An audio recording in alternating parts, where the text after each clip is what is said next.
I just can't do anything right. I'm so ugly. Look at me. I'm gonna pretend it's me. I'm so fat. I mean, if I start getting up here and saying to you, I am so fat, and I'm just so bad. I'm such a bad person. I mean, you're gonna look at me like, he needs help. So you've gotta. It's really important to change. I think is so important, but positive change is the key. It's got to be constructive change. Because I mean, I may think that drugs are bad, and all of a sudden I read a book written by that Harvard professor that if I take acid, I'll have this wonderful spiritual experience, and so I go and take some acid. I think that would be a destructive change. But people do it all the time, and as a therapist, I'm sharing with you from real experience. Because some people will read anything and buy it. If they read it, it's 100% true.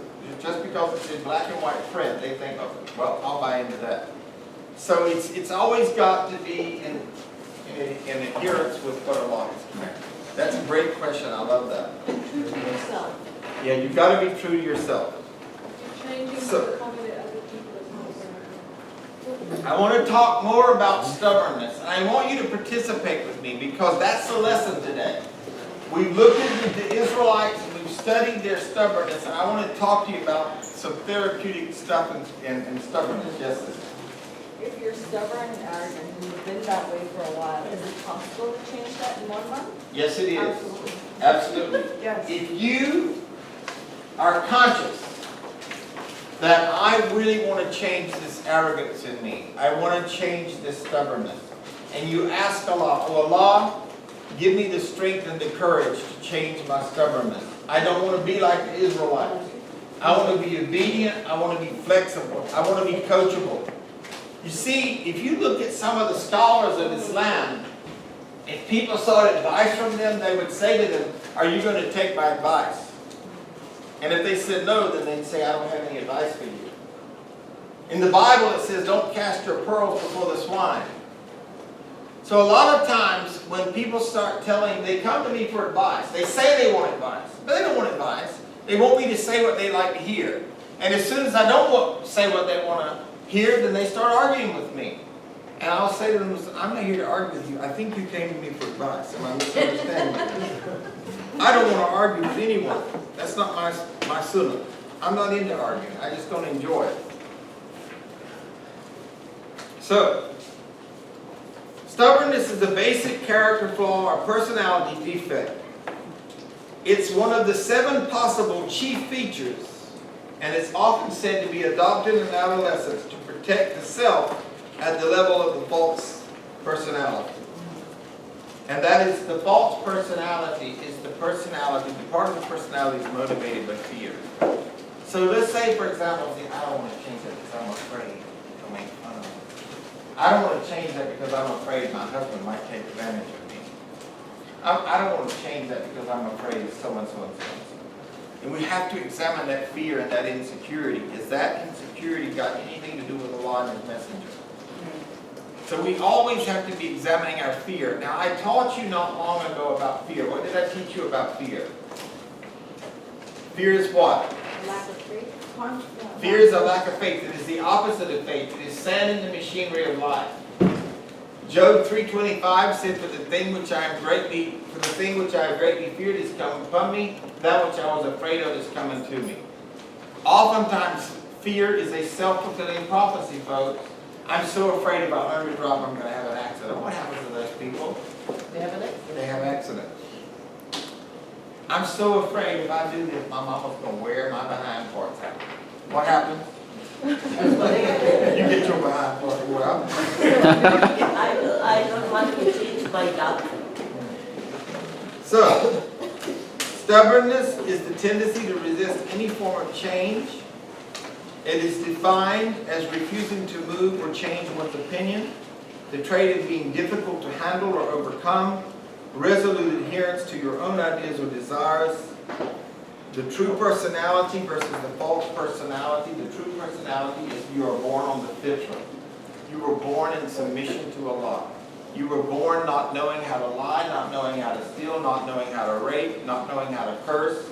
not knowing how to chew tobacco, not knowing how to smoke a cigarette, not knowing how to drink alcohol. Not one of you came out of the womb doing any of that.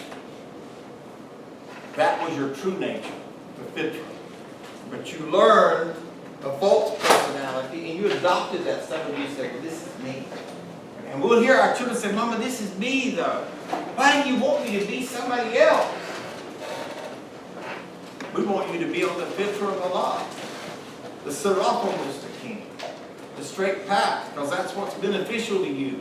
And right now you might not be able to see it because your amygdala is not developed. Because we love you, we want to protect you. God has mandated for us to protect you.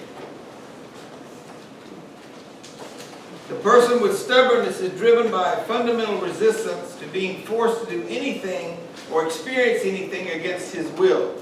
The basic stance is, no, I won't, and you can't make it. So I have to ask the question, is it God's will or our will? Do we want it God's will in our life or our will? God's will. See how deluded we are? I mean, how easy it is for us to think that we want our will? My will might be to eat a whole tub of Breyer's ice cream. But I might not feel too good after it. The personality with stubbornness is oversensitive to the possibility of having sudden or unwanted change imposed upon itself, and sees the threat of it everywhere. Anything new or different or involving change is perceived, subconsciously at least, as a direct threat, even if the change in question is positive and in the person's best interest. So, there's a lot of misconceptions out there about change. There's a lot of misconceptions about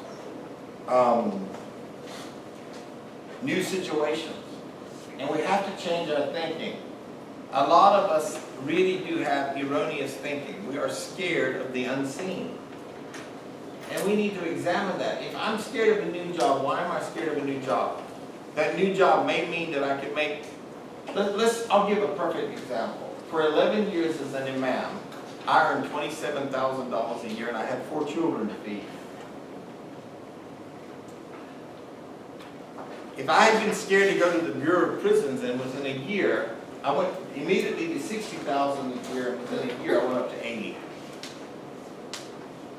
Now if I had been scared because I don't want to move to Florida, I'm going to miss my community. Oh, I'm afraid to move to Florida because after all they say about Florida is a bunch of rednecks. And, I don't know if I'll fit in with a bunch of rednecks. And, I don't know if I want to go work in a penitentiary after all. I'd only been held hostage a few times in the prisons I'd already been in. If I had been feared, then you wouldn't have me today as your teacher. New situations are traumatic and must be avoided. If your thinking is this way, you want to begin to say, that's not what Allah said. Allah has enjoined me to change. Allah actually said, Allah doesn't change the conditions of man except by his own soul. If I want to elevate myself spiritually, if I want to be a mu'min instead of a Muslim, then I've got to change. Let me ask you something, folks. If you want to change your life, if you want to be something different than what you are today, is it going to happen if you don't change it? Is anybody here that thinks it is? Is there a stubborn person here? I cannot forget. So, I only have a few minutes, and forgive me, I want to pass these pens out. So if somebody can help me get them out fast, because I took a little bit more time than I thought. Yes, Deborah, I'm sorry, speak up. No, one thing that you said once, and I repeat that every day in my life, that if I keep doing what I'm doing, I'll keep getting what I'm getting. You always do what you've always done, you'll always get what you've always got. And until you do something different, you're getting different. I'm passing out cards. And on these cards, I want you to write down your goals for the month of Ramadan. If that's not big enough, I have tablets.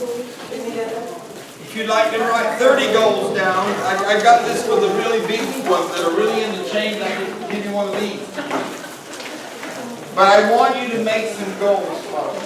And I want you to ask Allah subhanahu wa ta'ala to strengthen you, encourage you, and teach you. I hope everybody's listening. Nobody's being stubborn. To teach you how to achieve that change in this month. Does everybody have a paper to write on and a pen? And if you don't have a pen, you gotta share because I don't have any more. I'm sorry. I thought I had plenty. Raise your hand if you have an available pen. If you need one. Anybody need a pen? Right up here, we need 2 pens. If somebody, young people can run and have good energy and get around faster than I do.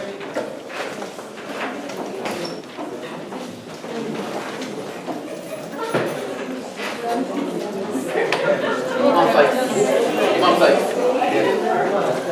Buddy.